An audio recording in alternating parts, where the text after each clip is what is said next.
Pan घेतलं आहे, त्याच्यामध्ये तेल घालते. लाल पाल्याची भाजी करते मी, गावावरून आणलेली आहे. आणि त्याच्यामध्ये आता हे लसूण, कांदा आणि हिरवी मिरची चांगली भाजून घेते. आता आपण याच्यामध्ये लाल पाल्याची भाजी,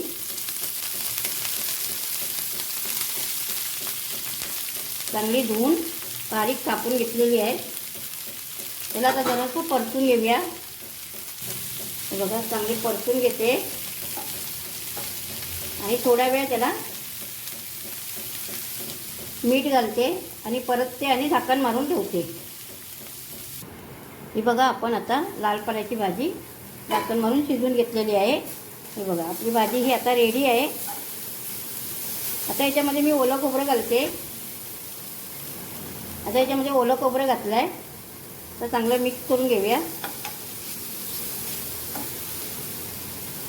ही आपली लाल पाल्याची भाजी रेडी झालेली आहे.